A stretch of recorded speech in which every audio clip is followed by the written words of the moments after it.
Hello, everyone, and welcome to our coverage of The Circle here at RHAP. I'm your host, Taran Armstrong, and we are here this week to talk about week 2, the second drop, the second batch of Circle episodes here in season 7 of The Circle. And with me to talk about this second batch of episodes of quite a while is Pooya. How you doing, Pooya?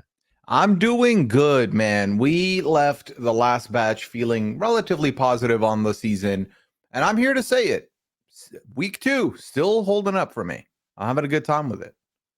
I mean, this was I feel like the Circle villains have been coming to play lately, these last hmm 2 seasons, and, man, we've got some here. They're really this is an interesting batch of episodes. Yeah, I feel like the circle for a long time, the motif was the opposite of villains. It was everyone is nice, it is a family. This is a family that does not stop fighting. These are people that are ready to just, take each other out. They're ready to vocalize it. The amount of public shooting yourself in the foot that we've seen this season already, I think combined in this one season 1 through 6 has had as much. It has been wild. Yeah. I mean, where we left off last week was that Madeline and Rachel, aka Deb, Mhm. had to switch profiles. And at the time, I was like, ooh, not great for Madeline because Rachel was kind of in a bad place. What we see very quickly is that Madeline does a great job as Rachel and boosts Rachel up quite high in the rankings. And really, the two of them together coordinate and really make a big dent here in the circle. Which I did not expect to happen at all. I felt like Madeline was kind of screwed by having to take up Rachel's profile. And on the other hand, I thought Rachel's totally going to mess up with Madeline's profile and make it bad. But to their credit, when they got together in their private chat to get their story straight, I feel like the full transparency helped here because they knew exactly where to poke and who to get. I will say I did not have high expectations that they were going to be able to patch things up with the enemies of each other's profile. That I did not anticipate, or at the very least, not to the effect to which they did it. Yeah, I think there's a few things going on here. One is that like they they both did well, right? But like beyond that, um I think that like the shared interest of there's no reason for us to not work together on this. Mhm. We are in control of each other's fates. Um tended toward or trended toward this idea of them being honest, being open, and actually working really hard for each other because you can't risk, yourself getting blocked, or your identity being stolen and tanked. I don't know if they knew this at the time, but, like, they're then not allowed to say anything about it afterward. So, like, any damage that had been done would have been permanent. So, like, there's a lot of reason for them to really work closely together on this, and really trust each other. And then beyond that, I think the way that this game works actually worked really in their favor because the way the game works is that you only get to talk to people when the producers allow you to talk to people, essentially. And you only get to talk as much strategy as the producers allow you to talk. Because they were part of this twist, they were able to talk all kinds of detailed strategy. They were able to talk to all kinds of different people. And I think that advantage really worked in their favor here because it really opened up the doors for them to be able to do things that people I think normally are not really able to do on the circle. Yeah, or at the very least, it opened their eyes to playing that way. I think Mm. that certainly also factors in there. I found that the ultimately getting on the same page is good. Obviously, there could have been some intrigue on the other side of it because I think the disruptor mode for this round worked very well. It was entertaining, but it would have also been interesting if Deb was like, you know what? The Rachel thing, it's not working out. I'm gonna keep the Meline profile now. I don't care. Like if I can somehow get rid of Rachel, that'll be great. But then you have to think about this other factor of how weird would it have been if Rachel gets blocked and then unmasks as Meline, who is also in the game. Now that would have been weird for them to have to figure out. I thought about that. Like, what happens if Rachel gets blocked and Meline comes up on the screen saying, "Hey guys, you blocked me, aka Rachel." Like, I thought because they said that then Rachel would be stuck with Madeline's profile. Yes. But then everyone would know that Rachel was Madeline's profile shortly. Yeah, and So I don't know how that would have worked. No, I think really what it would have been is if in the event that Rachel was last, Madeline's game, aka Deb's game, would have also been done because they're just going to get rid of her next. Because they unless then Gianna goes, you know what? Maybe there was a Freaky Friday situation. This is probably what's happening. But even then, you couldn't confirm. You couldn't. Maybe no goodbye message. I think that's probably the most logical thing is what they would have done is they would have just been like, all right, this round there's no goodbyes. You still get to go meet somebody, maybe, but and that would have no. I don't know. You can't let him meet anyone either. You just have to say Yeah. sorry, you're out, and then everyone's gonna be like, oh, why didn't we get a goodbye? Oh man, I wonder if she's like doubling up on a profile somewhere. You know, like something weird like that. But yeah, I think you just can't let them. You can't do a goodbye there. Yeah, But it would have been very funny. You're right that like if Deb shows up on the screen as Meline, and then later has to explain, "Sorry, I wasn't actually Meline. I was Rachel." Mm-hmm. It'd be so weird. But so I felt like they really killed it here. I thought it was good. Now, here's the thing, though, because they were very worried about this. Meline so much so that she decides Andy's got to go. Yeah, that's where she lost me. Yeah, I feel like she could have done everything she just wanted by saying, all right, K-Fern has to go. Get rid of Kevin. Then you're fine. And you still have Andy. The bros are a little bit disconnected. You can use that to bond with the women of the circle. And then you're better off for it. But I didn't understand why you had to push Andy, especially because in my head, I was like, well, this is just going to come off like you cannot be trusted because you two have been talking like you've been married for years. There's a lot of things I don't like about this strategically. One is that you're cutting off your closest ally for no reason, who's always going to rate you number one, who has shown more loyalty to the people that they are loyal to in general. Trading him for Kevin, who you don't have as good a relationship with, has proven in the past that he's willing to cut his number one if necessary, and a lot less likely to rate you number one no matter what. A lot more likely to snake you in the final ratings, considering what he has already done. In addition to all of that, how does this look publicly? That you went into chats with people and campaigned for Andy, your number one, to leave. How does that make you look as a player in this game? Not only does it make you seem less trustworthy as an ally, but also, again, when it comes to final ratings, it means I can't trust you to make good, consistent final ratings. It makes me want you gone before the final ratings, or at the very least, makes me feel like I need to put you very low in the final ratings because you're definitely going to be playing those ratings strategically. So there's just a lot of reasons why I felt like this was not quite the play here. The beauty of the circle is still anyone can win. It can be very random. So I'm not going to say it's like a game losing play, but it does feel like there are a lot of reasons to not push Andy when Kevin is right there and the easier play in general. Yeah, especially if we look ahead, it seems like this plan not only worked sound, it was perfect. If there were two influencer spots at the end of these ratings, you've achieved them. And you're in a very good spot. I would argue that what happened after made things worse. But the fact that she was still able to achieve that top two placement means that this plan also did ingratiate her with quite a few people. So she has gained some more like number one ratings, for example. But I feel like losing a guaranteed number one rating is still not my ideal go-to move.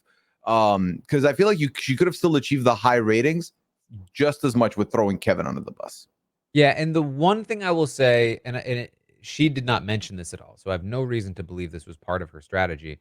But like, you could say that getting rid of your public number one for a more private number one has value in the sense that people will see you as less threatening in the game. If they know for sure that you and Andy are always putting each other number one, that's a bit more of a threat. But like, again, A, she didn't mention that as part of her Mm-hmm. motivation at all. And B, if you don't want that, there's a much easier solution than publicly cutting your public number one, which is just keep it private in the first place.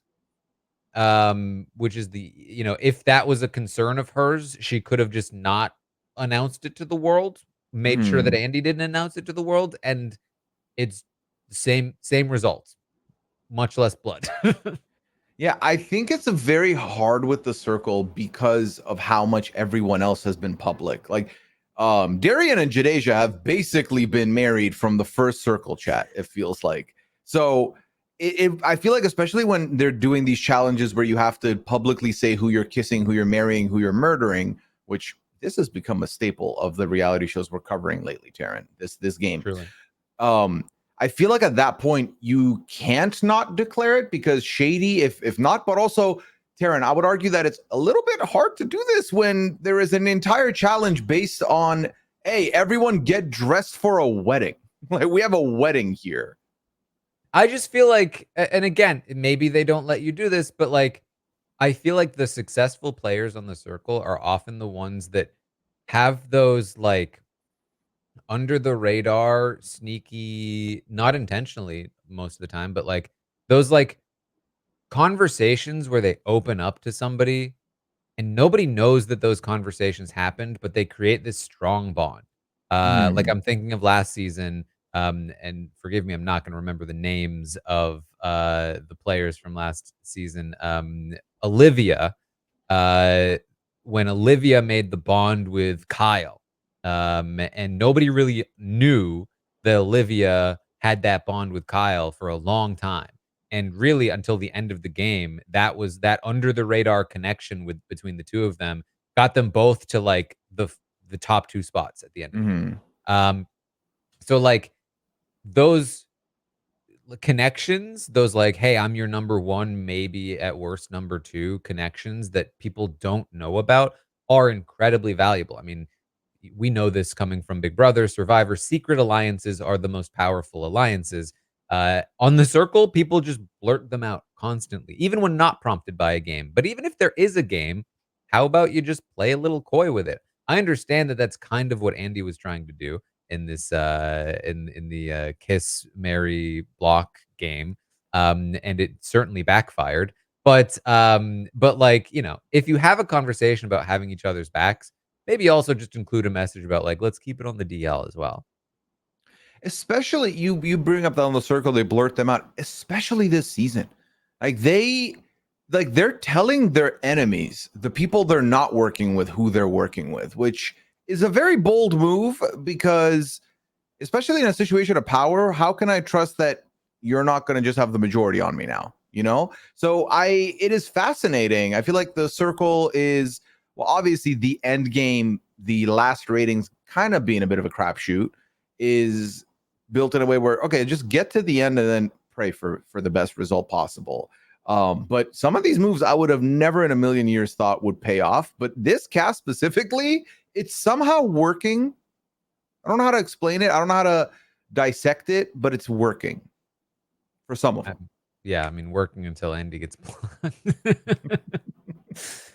um, so yes, they play the kiss Mary block game. Turns out Kyle has two wives. And Andy, or sorry, not Kyle. Now I'm thinking of last season. Turns out Darian has two wives, and Andy is gonna screw up here, and not marry his circle wife. And there's all kinds of drama here. Well, really, the one thing that I wouldn't even say it was a direct reason that this happened, but the one thing was the Andy not giving the married reciprocation, which, by the way, if you're playing this game, whoever picks you for married, pick them right back. It's the easiest thing to do. No need to be funny with it, especially in the circle. I feel like no one is going to feel a type of way for you picking someone who you seem to be romantically involved with. So in this Yeah. moment, giving the married to, what was it, Kevin, to placate to him, I think you're fine. You didn't need to do that. Exactly. And again, this is to Kevin, who has already proven to be shady in the circle. Mhm. Like, not you should not be playing to him. But in addition to that, like, it's not like you're hiding anything because Madeline has already put you as married. So you not putting her as married doesn't hide the relationship. It just shows that you are shady and have more connections than just Madeline. Makes it worse for you. Definitely not the play here. Also, why are you marrying somebody who got rid of their one and only? You know, Exactly. That's what I'm saying. Oof. Um, so yeah, the big twist here is Madeline and Rachel, they're gonna work on each other's profiles, work on like getting themselves into a better standing. They also start a new alliance with Gianna. And this is where Madeline's like, hey, and we're taking out Andy. Um, And, we've talked about that at this point, but, poor Andy, poor Heather here is, this I don't know, tell me if I'm mistaken, if I'm maybe forgetting something. I can't think of a time watching The Circle where I was really just like, "Wow, that's brutal." I mean, I don't think we've seen anything quite like this this early on as well, especially. Like, final ratings, oh, you've been working with someone the whole time, then you dump them a little bit, that's fine. But I genuinely can't even say that Andy's fault was the marriage thing. I think Heather got screwed.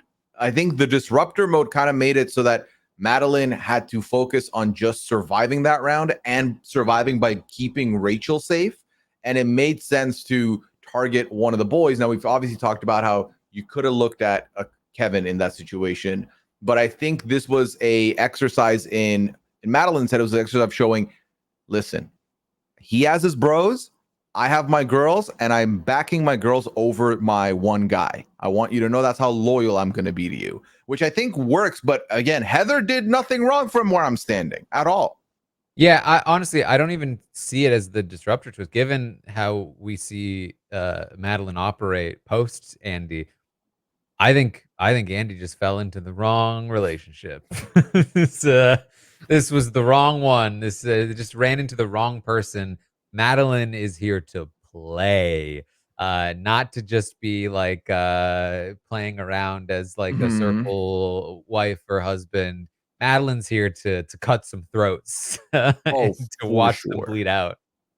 And very unapologetically, which I can definitely admire. But also to go back to the disruptor twist real quick, Andy also suffered from the one blocking that Andy did got blocked by the disruptor mode Yeah, that's true. early. Yeah, so it's really been a tough, bumpy road for Andy. I really liked Heather. I thought she was a lot of fun.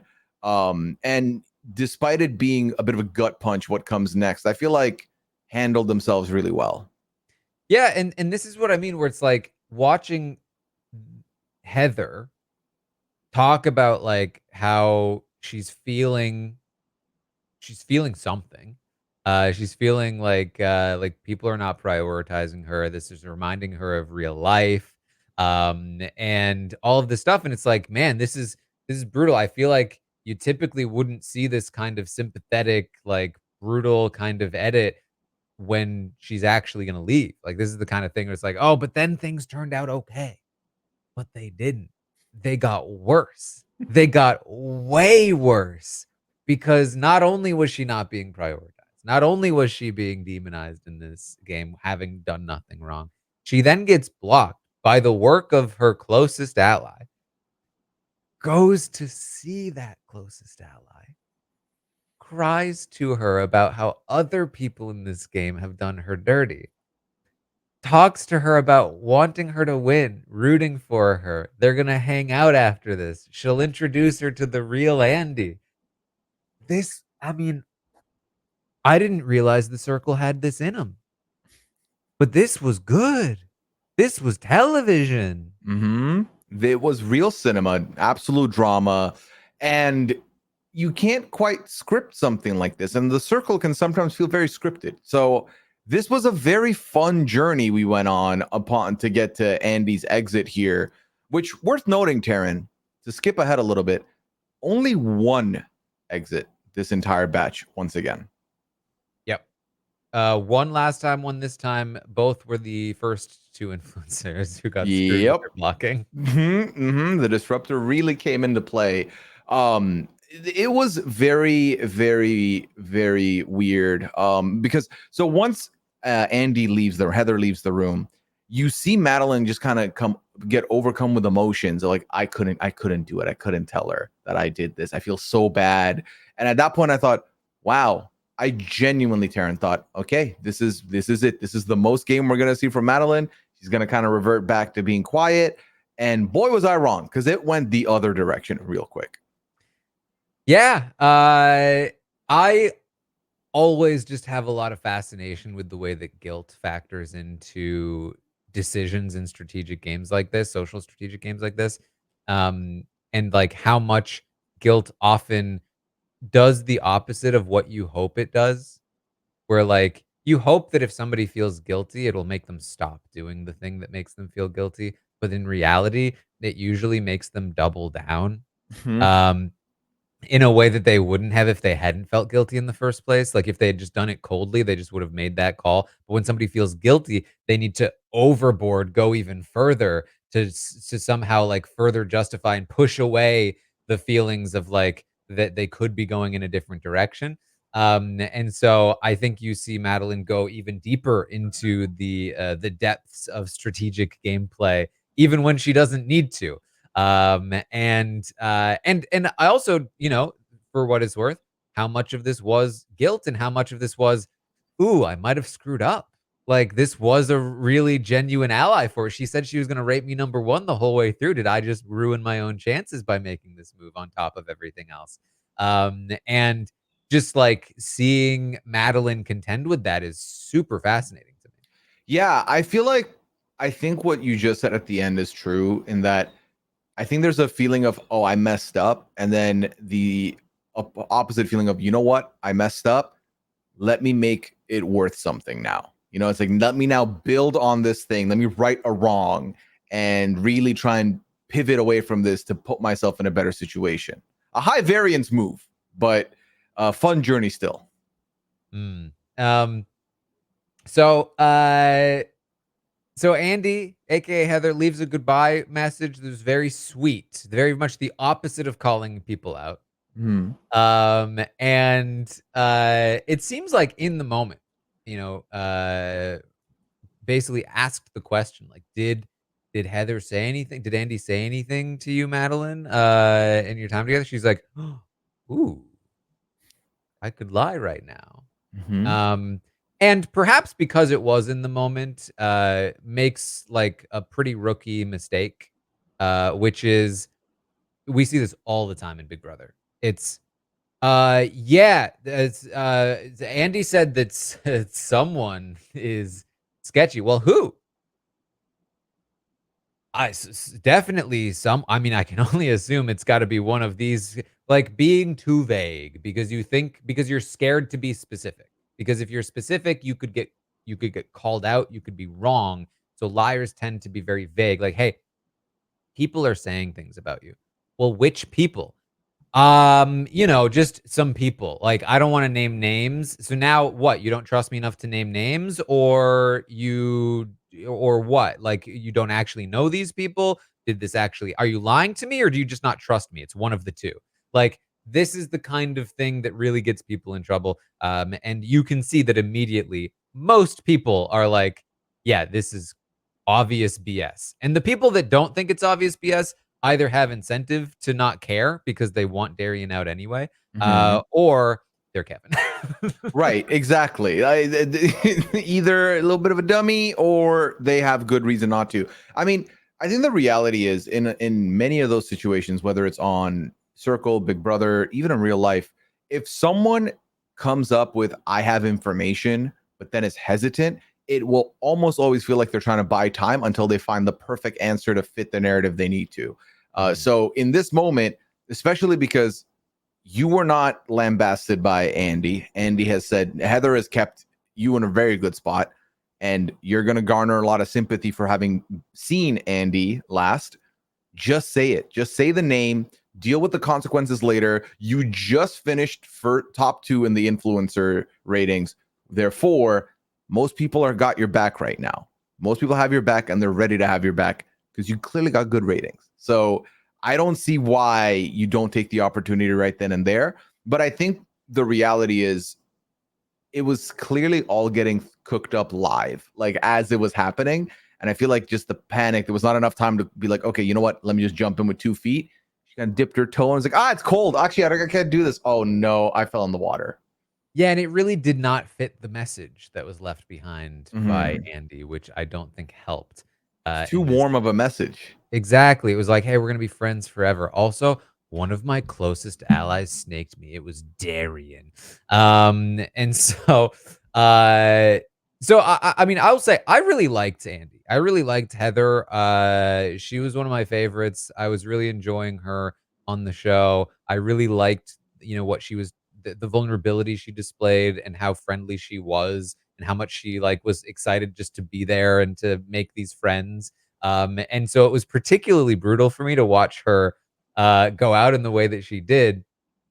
That said, I really appreciate Madeline as a character on this show and the way that like she operates when telling this lie, like lying on Andy's name, where she's like, "Hey, don't you dare doubt me."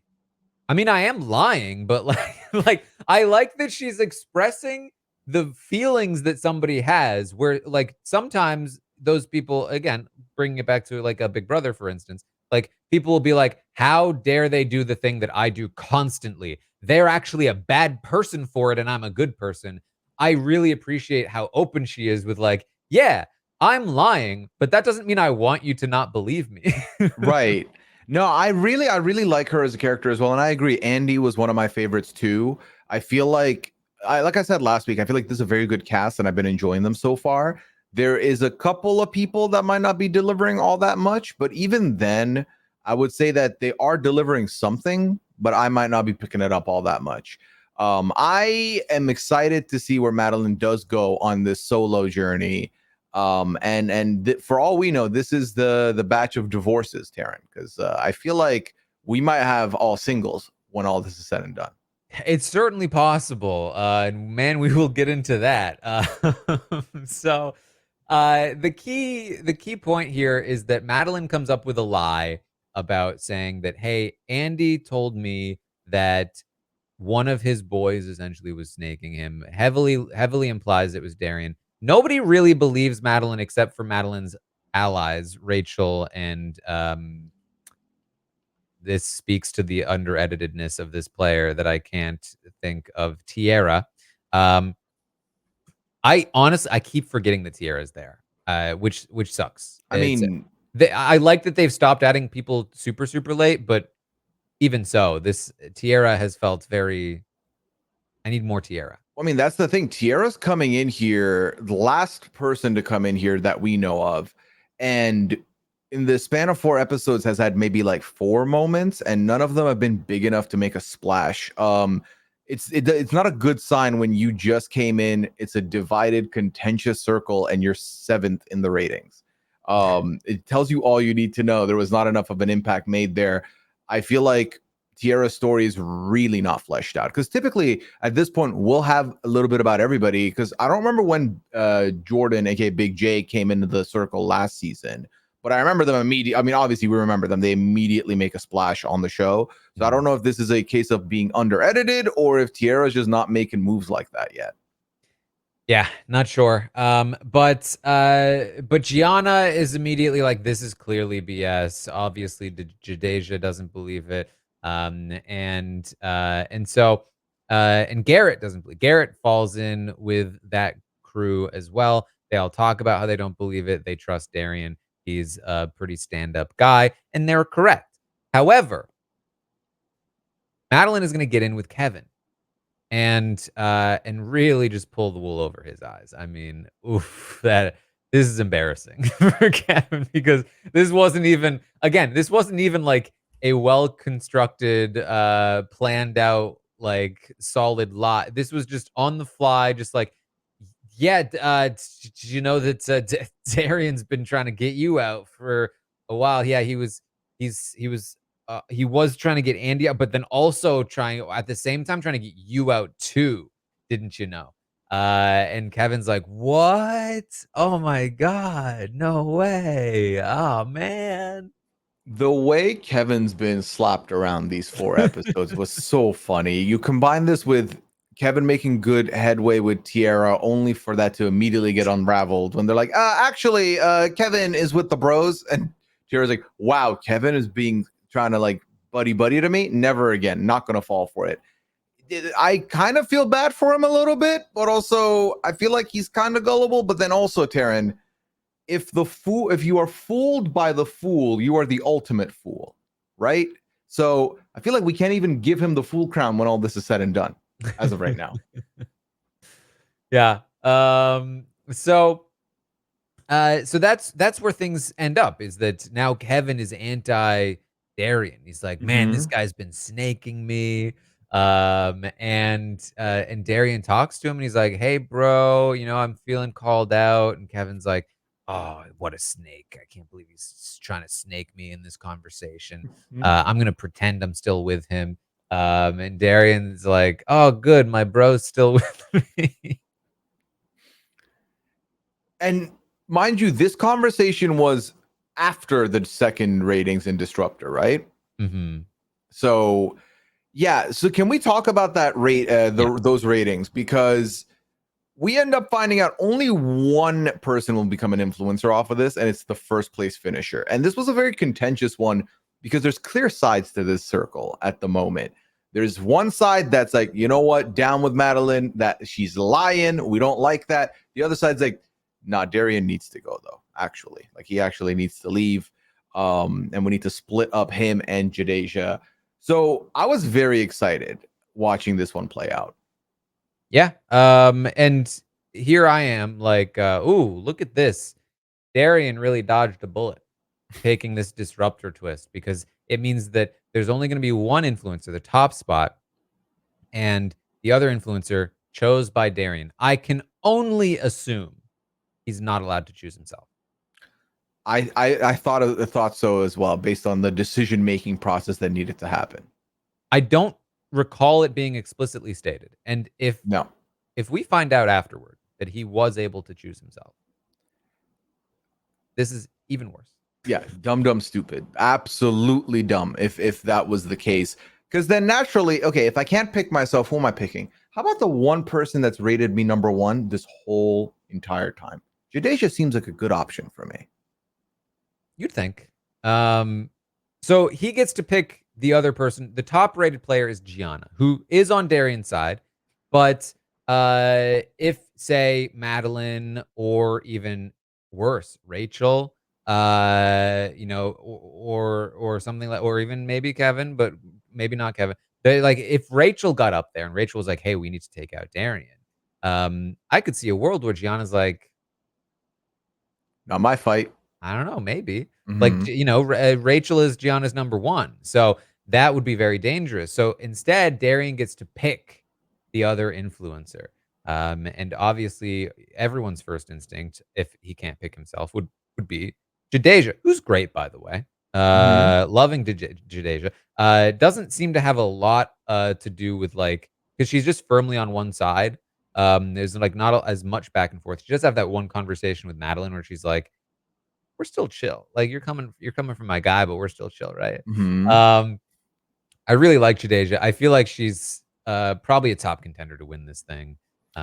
Maybe Yeah. depending on how the blocking turns out. I mean, she's socially great. She's definitely conflict averse, which is why we saw her have the conversation with Madeline and be like, it's not my smoke, and also I don't like this. This is tough for me to handle.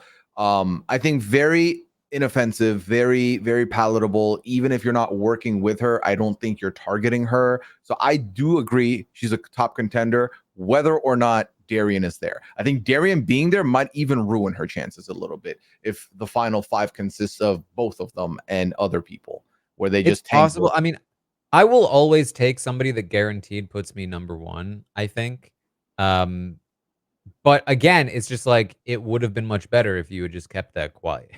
Like, Always. Yeah, yeah. but anyway, Darian gets to pick. Obviously, you'd think he picks Jadeja. Instead, he's trying to get a little cute with it seems. To me, based on what he said, it sounded like he was trying to, like, have his cake and eat it too. Basically, in his mind, the bros are still just as tight. He's got his bros, he's got Jadeja, he can trust either side, but he knows that Kyle is in some trouble, that Kyle could be blocked. In addition to that, he likes Jadeja more. And so in my mind, he's picking Kyle to keep Kyle safe so that Kyle doesn't get blocked. And in addition, Kevin. sorry, I keep saying Kyle. We should Everyone not is have looked Kyle back to at me. last season. Yeah. Kevin. Kevin, he keeps Kevin safe, prevents him from being blocked. And in addition, Kevin will keep him safe and help block Madeline, as they discussed. And the most important thing, the thing that he does say is he doesn't have to put heat on Jadeja for it. That if he Yes. chooses Jadeja, puts her in the spotlight, that's bad for her game. And so he wants to try to, like, do this other method, get a little riskier with it. Can't having like he just can't imagine the world where Kevin is so gullible that he actually believes the nonsense that's being spewed at him. Yeah, I feel like the argument of I don't want to put her, maybe she doesn't want her game in the spotlight. Bro, it's anonymous. No one's ever going you don't have to tell anybody if you were the disruptor. Like, you're fine. Well, I think just in general, like, if it wasn't him, that means there's another person that trusted Jadeja so much that they chose her to be influencer, which does make her seem more threatening. I can understand where he's coming from there. True.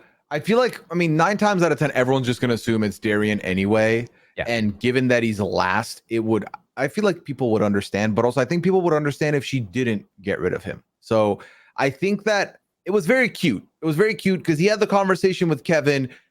I'm watching knowing how Kevin feels, and just the messages read that Kevin was not messing with him. Absolutely! Exclamation point. 100 emoji is not as good as hell yeah with 800 Ys. Like, that is a lot more chill. So I felt like this was way too cute of a maneuver from Darian, which I feel like it was very evident the minute we get into the influencer chat with Gianna and Kevin and Madeline was off the table. Now we do end up cliffhangering. I just feel like this means that Darian's gone. Like, I just don't see the battle of Garrett versus Darian. Garrett being the second most invisible after Tiara at this point. I just don't think Garrett's leaving here. I will say, very frustrated with the cliffhangers once again. Of course. I talked about it extensively last time. We don't need to continue to talk about it every season. It's very frustrating. I'm not going to care when I watch it later. It's going to happen, and I'm going to be like, oh, okay. Anyway, yes, we get to the influencer chat. Darian chooses Kevin as the second influencer. And I did immediately feel like Gianna screwed up. This is how these, like, initially we talked about how Kevin had screwed up because he had given up too many pieces. He had too many people to try to protect. And he ended up with a choice that, like, didn't benefit him. Same thing just happened with Gianna. Gianna giving up Madeline as a safe option put Gianna in a bad spot because, let's be real, Garrett's an ally of Gianna's. Garrett's an asset. Losing Garrett is also bad for Gianna. So you just let yourself whittle down to 2 options that neither of them are very good for you.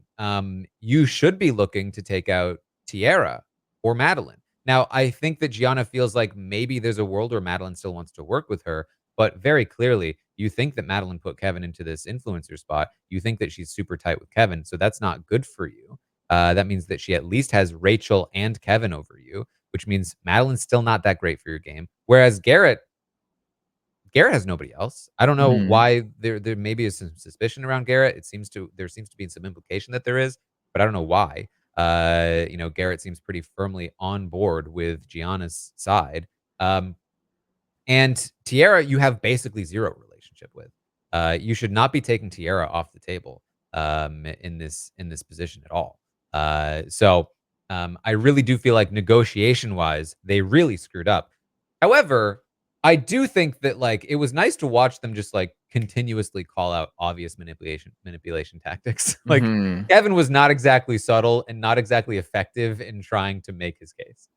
No, he was skirting questions. He was just responding with whatever he wanted. And I will say, Jojo and Nikki, aka Gianna, has been a very fascinating and fun watch. I think the fact that their energy is always at 100 and they bounce off each other makes it for an entertaining situation.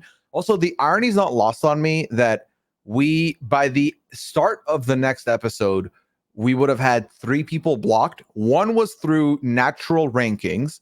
The other 2 were these exact same pair of influencers in Kevin and Gianna, which is Yeah. hilarious when you think about it. Yeah, I still can't believe that they're real sometimes, these 2. Yeah. You're right, their energy is constant. It's like, "What do you want for breakfast, bro? How about some cereal?" Like, That same energy for everything, nothing too small or too big for that "Madeline's full energy. of it.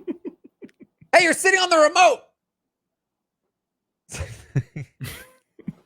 I mean, me personally, I couldn't handle being next to somebody like that the whole day, but also I'm not a twin. Like y'all are used to this. But Yeah. they're fun. They're definitely fun. I think, and this is why, Taran, this is why I think that by the time we get to the short list of Darian versus Garrett, the reason why I think Darian is the one to leave, um, not just counting just edit wise, Garrett's been invisible. It makes no sense to boot him here when we didn't see enough of him. No, not enough visibility spike. But I think Kevin, for all his faults and all his clear manipulation tactics, the one thing he does say that I think holds some weight is, I blocked my wifey for you last time. You got to give a little to get a little. It's time for you to give me one. And I feel like they're not going to want to die on the Darian Hill, is the vibe I'm getting. I mean, I feel like they're making such strong arguments for keeping Darian. Like Mm-hmm. they're like, we would look like such snakes, just like he did. He's clearly trying to manipulate us. There's no reason to believe anything that he's saying. It feels so strongly that they recognize that they should not do it, which makes me feel like they wouldn't do it. But then editing wise, it does kind of feel like they're trying. Like, why would they make it so obvious that they're not going to do it unless they unless you flip it around at the end? Because that's typically how the circle edits things. Um, Yeah. but I don't know, it just doesn't feel like we're ready to lose Darian right now. Like, it doesn't feel like the end of his storyline. It feels like Garrett is such a more sort of, and I like Garrett, but in terms of how he's been edited, a more disposable character for the show at the moment. Yeah, I'm honestly not sure. Yeah. I mean, if it go like, I think for me, if Garrett leaves, there's more intrigue.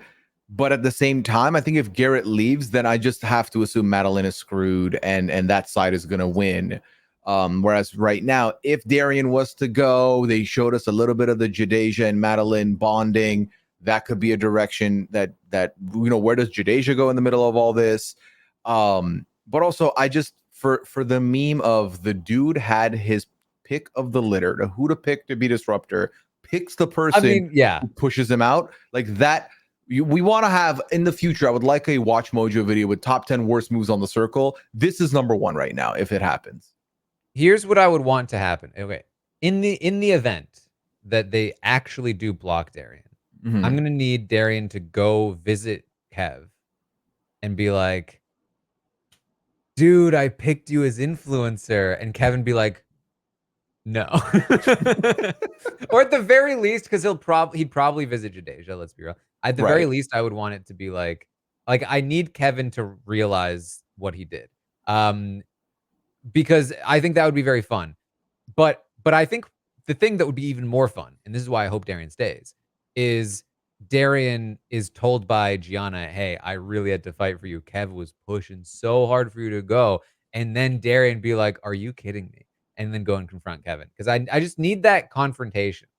I agree. The confrontation would be very, very fun. I guess if it goes the other way around, right? Like you said, Jadeja and Darian seeing each other in the event that he goes makes the most sense. Do you think there's a world where Darian mentions that he had the disruptor power in his exit, in his I newsfeed would video? assume so. I would hope so. Because I need Kevin to find out before the reunion, Yeah, no matter what the result is. Please. absolutely. Yeah. I just like I think it will be fun to see them realize like Darian realized that Kevin snaked him and Kevin realized that he snaked him for no reason. Mm-hmm. I think would be very funny. But either way, I think we're looking at some kind of confrontation one way or the other. So I'm very excited about that. Um, anything else? Honestly, not that I can think of. We did have the goat drawings where they anonymously drew goats of each other, the goat of blank, and they had to fill it out. I've seen better. There's been better of this very variation of the challenge before. Yeah, it was fine in the cards thing too, like the Oh, betrayer of I alliances or whatever. fully for like that went in and out of my mind. Me One too. was like what super cutesy. Like I don't remember what the cards even said. Yeah, that was okay.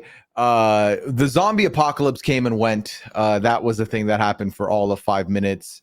Like you said, I feel like Tiara seems like Tiara's going to be a fun character. Tiara's messy, but a lot of people have caught on to how messy Tiara is before Tiara's even been able to make a splash. So we'll see how that Well, it was a goes. weird introduction, let's be real.